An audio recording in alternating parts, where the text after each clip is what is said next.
अब मैले तपाईलाई स्टेप बाइ स्टेप देखाउने छु। हामीले पुलिस रिपोर्टको लागि अनलाइन फर्म भरिसकेका थियौं हैन। यदि त्यो भिडियो तपाईले हेर्नु भएको छैन भने यस भिडियोको डिस्क्रिप्सनमा लिंक दिएको छु, त्यहाँ गएर तपाईले हेर्न सक्नुहुन्छ। यदि तपाईले पुलिस रिपोर्टको फर्म भरिसक्नु भएको छ, अब भेरिफाई भएर आयो कि आएन फर्स्टमा मैले यो चेक गर्ने छु। त्यसपछि मैले भेरिफाई भएर आएको पीडीएफ फाइललाई डाउनलोड गरेर छाप हान्नुलाई मैले अर्को फर्म भर्ने छु। हामीले अब काठमाडौँ नगइकन आफ्नै घर गाउँ ठाउँबाटै छाप हान्न सकिन्छ। यो तरिकाहरू मैले यहाँनिर स्टेप बाइ स्टेप देखाउने छु। सो साथीहरु, म मेरो कम्प्युटर स्क्रिनमा आइसकेको छु। सर्वप्रथम म मेरो गुगलमा गएँ हैन। हामीले पुलिस रिपोर्ट फर्म भरिसकेका थियौं। हामीले भरेको पुलिस रिपोर्ट एप्लिकेसन भेरिफाई भएर आयो या आएन मैले सर्वप्रथम चेक गर्न गएँ। मैले गुगलमा सर्च गर्छु पुलिस रिपोर्ट, POLICE, पुलिस लेख्ने बित्तिकै पुलिस भेरिफिकेसन भनेर आछ हैन। यहाँनिर यसमा क्लिक गर्छु। पुलिस भेरिफिकेसन भनेपछि यहाँनिर फर्स्ट यो अप्सन आउँछ अनलाइन पुलिस क्लियरेन्स भनेर। अब यसपछि यहाँनिर यो खुल्छ, तपाईको इमेल एड्रेस र पासपोर्ट यहाँनिर राख्नु भनेको हुन्छ हैन। यो ठाउँमा तपाईले पुलिस अनलाइन फर्म एप्लाई गर्दाखेरि दिएको इमेल आइडी र त्यहाँनिर क्रिएट गरेको पासपोर्ट के हो त्यो यहाँ राखेर लगइन हुनु होला है। लगइन भइसकेपछि भेरिफाई भएर आएको छ। अब मैले यो पुलिस रिपोर्ट फर्मलाई मैले डाउनलोड गर्छु। यो डाउनलोड अप्सनमा क्लिक गरेर हजुरले डाउनलोड गर्नु होला। यो डाउनलोड अप्सनमा क्लिक गरिसकेपछि यहाँनिर हेर्न सक्नुहुन्छ मेरो फाइल डाउनलोड भइसकेको छ सर्टिफिकेट भनेर। अब म फेरि ब्याक गुगलमा आएँ हैन। अब हामीले पुलिस रिपोर्टमा छाप लगाउनुको लागि मैले यहाँ सर्च गर्छु पुलिस भेरिफिकेसन। फेरि मैले यहाँनिर सर्च गरेँ हैन। पुलिस भेरिफिकेसन मैले यहाँनिर सर्च गरिसकेपछि यहाँनिर फर्स्टमा आएको छ अनलाइन पुलिस क्लियरेन्स भनेर हैन। रजिस्ट्रेसन हो, यो चाहिँ पहिले हामीले फर्म भर्नुको लागि हो। अब हामीले छाप हान्नुको लागि सेकेन्डमा आएको छ, हेर्न सक्नुहुन्छ तपाईले department of the consular service Nepal भनेको छ।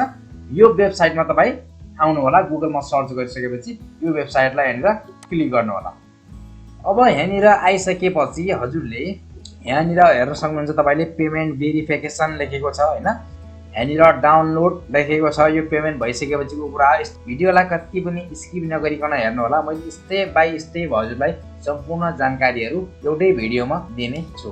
अब मैले यहाँनिर पढे पनि नपढे पनि हैन, यहाँनिर मैले माथि दिएको अनलाइन फर्म भर्ने तरिका पढे भन्ने अप्सनमा यहाँनिर चेक लाउनु होला र नेक्स्ट गर्नु होला। अब नेक्स्ट गरिसकेपछि यहाँनिर आएको कोडलाई तपाईले यहाँनिर यो खाली बक्समा टाइप गर्नुपर्छ है, MM96C है। मैले यो लेखेर सरी क्यापिटल भएछ, क्यापिटल छ भने क्यापिटल, स्मल छ भने स्मलमा है। MM96C लेखेर मैले सबमिटमा क्लिक गरेँ है। अब यहाँनिर हेर्न सक्नुहुन्छ तपाईको।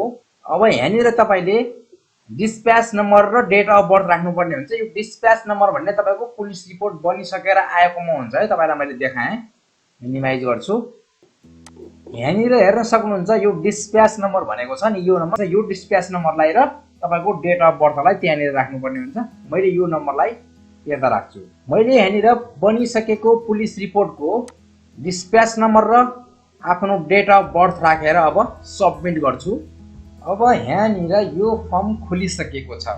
यहाँनिर रिफ्रेस नम्बर र EBP नम्बर दुईवटै छ हैन। यसलाई स्क्रिनशट गरेर राख्नु होला। अब यहाँनिर अमाउन्ट 500 भनेको छ। 500 हामीले सरकारलाई कर तिर्नुपर्छ है।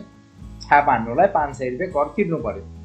काठमाडौँ गए पनि तिर्नु पर्ने हो, यहाँ अनलाइनबाट गए पनि तिर्नु पर्ने हो। बट अनलाइन फर्म भर्ने मान्छेहरूले चाहिँ 600 रुपैयाँ लाग्छन्, 100 रुपैयाँ आफ्नो चार्जेस लाग्छन् र 500 रुपैयाँ चाहिँ उनीहरूको खाताबाट कट हुन्छ। अब मैले पे नाउमा क्लिक गर्छु। पे नाउमा मैले क्लिक गरिसकेपछि यहाँनिर हाम्रो रकम भुक्तानी गर्ने विकल्पहरू चुन्नु भनेको छ हैन, छान्नुहोस् भनेको छ। तपाईले केबाट पेमेन्ट गर्न चाहनुहुन्छ? ई सेवाबाट पनि लिन्छ, खल्तीबाट पनि लिन्छ र आइपीएसबाट पनि लिन्छ हैन। तपाईसँग जुन वालेट छ त्यो वालेटलाई तपाईले छान्न सक्नुहुन्छ। सो अब मैले चाहिँ यहाँनिर ई सेवा चुज गर्न गएँ। मैले ई सेवाबाट पे गर्न चाहे। अब मैले यहाँनिर रकम भुक्तानी गर्नुहोस् म क्लिक गर्नु भन्दा पहिला यहाँनिर मैले ई सेवालाई एक्चुअली क्लिक गर्छु। ई सेवा सिलेक्ट भयो। अब मैले रकम भुक्तानी गर्नुहोस् म क्लिक गर्छु। त्यसपछि तपाईको यहाँनिर ई सेवा आइडी र पासपोर्ट हानेर लगइन हुनुपर्छ है। मैले आफ्नो ई सेवा आइडी र पासवर्ड हानेर अब यहाँनिर लगइन हुन्छु। हेर्न सक्नुहुन्छ यहाँनिर टोकन कोड ई सेवाले पठाउँछ। ई सेवाले मेरो मोबाइलमा पठाएको टोकन कोडलाई मैले टाइप गरेर यहाँनिर कन्टिन्यू पेमेन्टमा क्लिक गर्छु। हजुरले पनि कन्टिन्यू पेमेन्टमा क्लिक गर्नु होला। अब यहाँनिर तपाईको ई सेवा आइडी को सम्पूर्ण जानकारीहरू यहाँनिर देखाइन्छ। तपाईको कुन आइडी के हो हैन, तपाईको एड्रेसहरू यहाँनिर देखाउँछ। फेरि पनि कन्टिन्यू पेमेन्ट गर्नु होला। अब फेरि कन्टिन्यू गर्नु होला। 3 चोटी कन्टिन्यू गर्नुपर्छ है।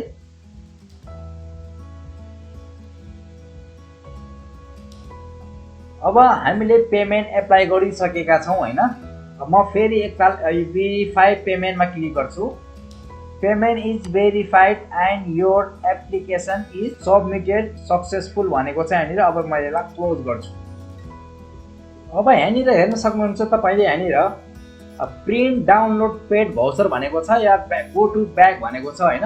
तपाईले यहाँनिर यो प्रिन्ट डाउनलोड पेड भाउचर छ नि, यो पेमेन्ट हामीले पेमेन्ट गरेको भाउचरलाई पनि डाउनलोड गरेर चाहिँ राख्नुपर्ने हुन्छ। तपाईले आफ्नो पेमेन्ट गरेको भाउचरलाई डाउनलोड गरेर राख्नु होला है। मैले यो पेजलाई डाउनलोड गरेँ। डाउनलोड गर्नको लागि प्रिन्ट गर्नुहोस् मा क्लिक गर्छु। अब प्रिन्ट गर्नुहोस् मा क्लिक गरिसकेपछि यहाँनिर मेरो प्रिन्टको अप्सनहरु देखाइएको छ। मैले सेभ एज पीडीएफ मा क्लिक गरेर सेभ गर्छु। मेरो पेमेन्ट भाउचर डाउनलोड भयो। अब कहाँ राख्ने भन्यो, मैले डेस्कटपमा राख्छु र मैले अब सेभ गरिदिन्छु। मेरो पेमेन्ट भाउचर डाउनलोड भयो। अब तपाईले छाप लगाएको पुलिस रिपोर्ट कहाँबाट प्राप्त गर्ने त हैन। अब मैले यो विन्डोलाई क्लोज गर्छु हैन, यो ट्याबलाई। त्यसपछि म ब्याक जान्छु यहाँनिर। अब यसरी म यहाँनिर ब्याक आएँ हैन। हामीले पेमेन्ट पनि गरिसक्यौं।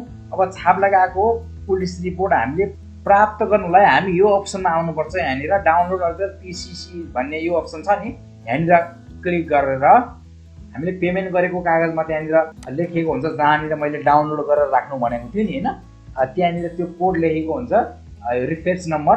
यो नम्बरलाई यहाँ टाइप गरेर यहाँनिर मैले आफ्नो रिफ्रेस नम्बर र डिस्प्याच नम्बर राखेर सबमिट गर्छु।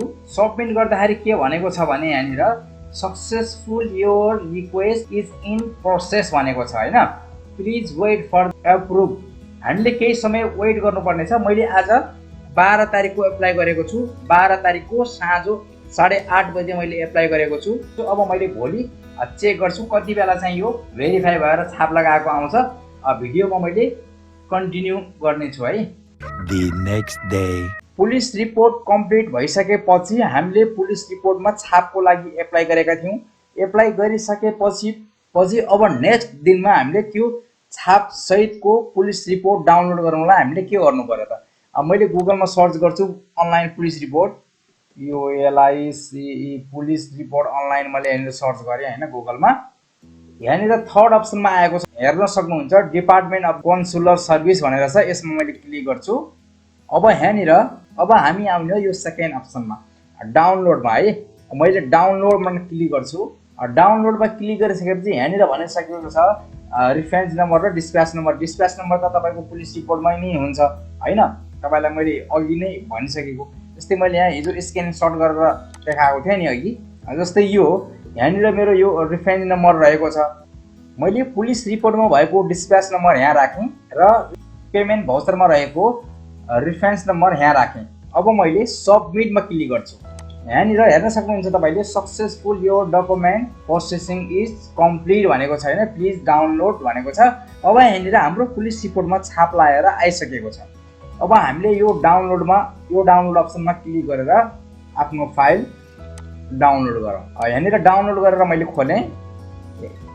हेर्न सक्नुहुन्छ पुलिस रिपोर्टमा छाप लगाएर आइसकेको छ, हेर्न सक्नुहुन्छ। यसरी नै हामीले अनलाइनकै माध्यमबाट पुलिस रिपोर्ट बनाउन पनि सकिन्छ। अनलाइनकै माध्यमबाट पुलिस रिपोर्ट बनाएर छाप पनि हान्न सकिन्छ। मेरो भिडियो के कस्तो लाग्यो तपाईलाई? अहिलेसम्म पनि हाम्रो च्यानललाई सब्स्क्राइब गर्नु भएको छैन भने नयाँ च्यानल हो, सब्स्क्राइब गर्नु होला र बेल नोटिफिकेसन थिचेर एउटा मिठो कमेन्ट दिनु होला र हजुरहरुको साथीहरुलाई पनि यो भिडियो शेयर गरिदिनु होला। उहाँहरुले पनि साइबरमा गएर धेरै पैसा खर्च गर्नु नपरोस्। उहाँहरुलाई पनि आवश्यक परेको बेला आफ्नै मोबाइल, आफ्नै ल्यापटप, कम्प्युटरबाट पुलिस रिपोर्ट यसरी बनाउन सकिन्छ। हवस् त, यति भन्दै आजको यस भिडियोबाट बिदा हुन्छु। जय नेपाल।